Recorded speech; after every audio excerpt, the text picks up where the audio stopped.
आज की स्टोरी को लाइक शेयर एंड चैनल को सब्सक्राइब कर लें। सुबह घड़ी के अलार्म की आवाज़ के साथ ही पूनम की दिनचर्या शुरू हो जाती थी। पति निखिल तथा बच्चों के लिए नाश्ता बनाने, बच्चों को स्कूल भेजने तक वह चक्की की तरह पिसती रहती। निखिल के ऑफिस जाने के बाद ही उसे आराम का समय मिल पाता। फिर रोजाना के कार्य निपटाते निपटाते वक्त कब गुजर जाता पता ही नहीं चलता। अगले दिन फिर वही दिनचर्या, परंतु यह तो उसका कर्तव्य था जिसका वह निर्वाह कर रही थी। परंतु इन कर्तव्यों के बीच दबकर उसने अपना व्यक्तित्व कब और कहाँ खोता चला गया, उसे पता ही नहीं चला। जीवन यूं ही पूर्ववत चलता रहता यदि उसे मम्मी के आने की सूचना न मिलती। उस सूचना के मिलते ही उसकी सारी जिंदगी एक पल में जैसे ठहर सी गई थी। उसकी वही तिल तिल पिसती हुई जिंदगी, उस पर मम्मी के आने की सूचना जैसे बोझ के ऊपर कोई और बोझ भी लाद दिया गया हो। हर रोज घर की साफ सफाई करते हुए उसे कुछ खास परेशानी नहीं होती थी, परंतु आज पता नहीं उसे क्या हो गया था। ऐसा लग रहा था जैसे किसी पराये के स्वागत की तैयारी कर रही हो। लेकिन वह कोई पराई तो नहीं थी, उसकी अपनी माँ थी। फिर यह घुटन क्यों? तभी दरवाजे की बेल बजी। हाय पूनम, कैसी हो? यह क्या हाल बना रखा है? अपनी पत्नी का कुछ तो ध्यान रखा करो दामाद जी। कुछ ही मिनटों में सारे घर में उनके चारों ओर आनंद बिखेरने वाली मुस्कान गूंजने लगी। माँ के व्यक्तित्व के सम्मुख उसे स्वयं का व्यक्तित्व बहुत ही छोटा और फीका सा प्रतीत होता था। शायद यही वजह थी कि माँ के सामने बैठकर भी वह वहाँ नहीं थी। सबके होते हुए भी एक अजीब सा अकेलापन महसूस कर रही थी। जब से पूनम ने होश संभाला है, माँ के इसी रूप से परिचित थी वह। चाहे परिस्थितियां कैसी भी हों, माँ के व्यक्तित्व पर कोई प्रभाव नहीं पड़ता था। परिस्थितियों के अनुरूप स्वयं को ढाल लेने के उनके व्यक्तित्व के कारण ही पापा के देहांत के बाद भी उन्होंने उनकी हमें महसूस नहीं होने दी। लेकिन माँ के यही गुण पूनम के मन में उपजी खड़वाहट का कारण थे। माँ के सामने वह स्वयं को अजनबी सा महसूस करती। शायद यही कारण था कि माँ तो आज भी पूनम की उम्र की ही लगती थी, परंतु पूनम शायद उम्र से पहले ही बूढ़ी हो रही थी। हेलो, कहाँ खो गई पूनम? अचानक निखिल ने पूनम को अतीत से वर्तमान पर लाकर खड़ा कर दिया। तुम भी अजीब हो। तुम्हारी माँ आई है और तुम आज भी उसी तरह उदास और गमगीन चेहरा लिए बैठी हो। यह देखो, मॉम ने कितनी बढ़िया साड़ी खरीदी है तुम्हारे लिए, मेरे लिए यह शर्ट, बच्चों के लिए ढेर सारे खिलौने। अभी पूनम अपने कमरे में चली गई। निखिल, माँ इस समय कहाँ है? निखिल की बात बीच में ही काटकर पूनम ने पूछा। निखिल एक पल के लिए चुप हो गया और फिर कपड़े अलमारी में रखने लगा। वो हमारी पड़ोसन मिसेस वर्मा आई हैं, शायद उन्हीं के साथ होंगी। वो सब छोड़ो, देखो यह शाम के पार्टी की लिस्ट है, तुम्हें कुछ और मंगवाना हो तो बता देना। पूनम ने लिस्ट को देखा और देखती ही चली गई। इतनी लंबी लिस्ट, शायद पूरे बिल्डिंग को न्योता दिया गया था। एक पल को लगा कि वह निखिल से पूछे कि क्या कभी उसके लिए इतनी बड़ी पार्टी दी है उसने, लेकिन पूछने से भी क्या फायदा।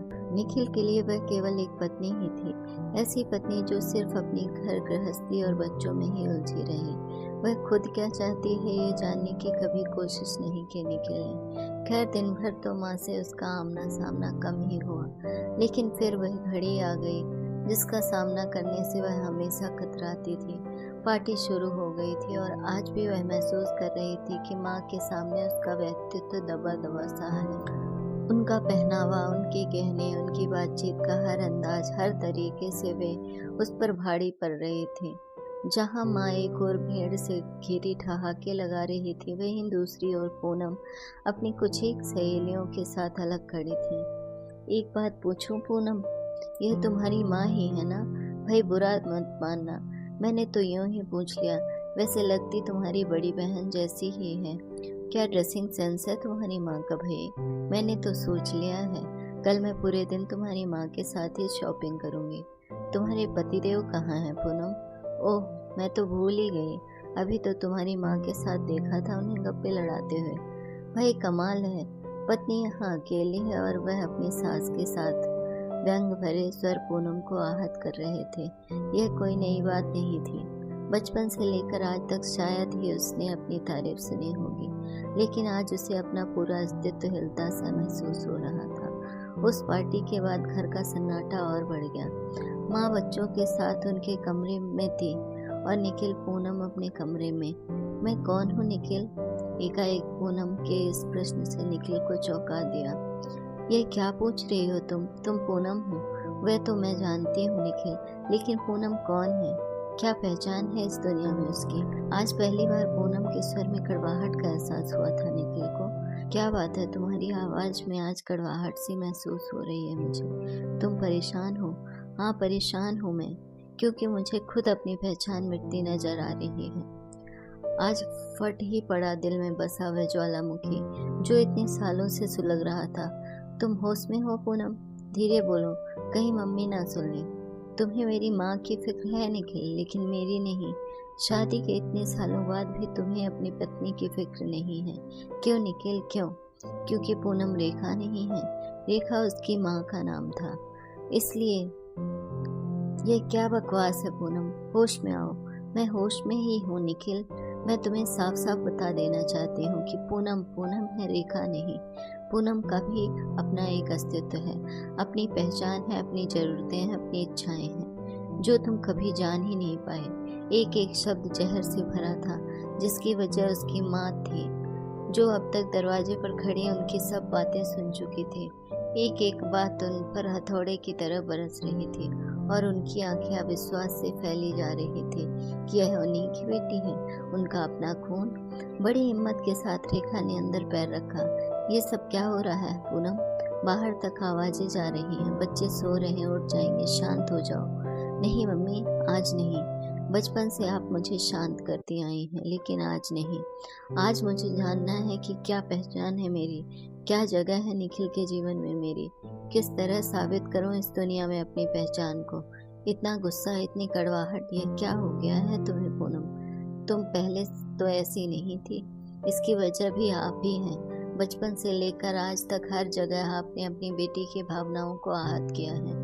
जो इंसान अपनी बीवी के लिए थोड़ा वक्त नहीं निकाल पाता था, वह आपके लिए बड़ी बड़ी पार्टी देने लगा है। जो बच्चे अपनी माँ से एक पल के लिए भी जुदा नहीं होते, आपके आते ही अपनी माँ को याद तक नहीं करते।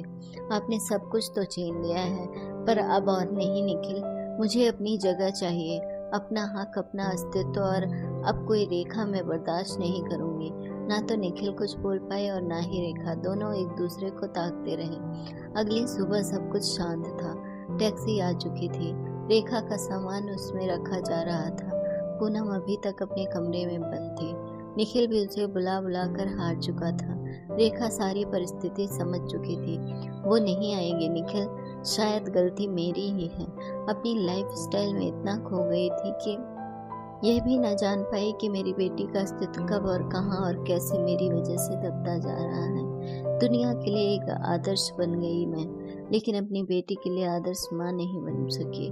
शायद मैंने महसूस भी नहीं किया होगा कि मेरी बेटी को भी अपनी पहचान बनानी है, मेरी आवाज़ के बगैर। वह सिर्फ मेरी बेटी के रूप में नहीं, पूनम के रूप में भी पहचानी जानी चाहिए, और यह काम तुम्हें करना है। मैं तो शायद ही वापस आऊँ, लेकिन तुम मुझे उसकी खबर देते रहना। अब मैं चलती हूँ। रेखा कुछ पल के लिए रुकी और फिर चल दी। पूनम खिड़की से उन्हें जाते हुए देख तो रही थी, लेकिन उन्हें रोक नहीं पाई। अगला दिन नई उमंग से भरा था। अब कुछ भी बोर नहीं करता था। घर हो या बाहर, पूनम को दुनिया में अपनी पहचान महसूस होने लगी थी। आखिर दिल में बसा इतने सालों का सारा गुबार बाहर जो निकल गया था। अब वह घुटन के एहसास से मुक्त हो चुकी थी।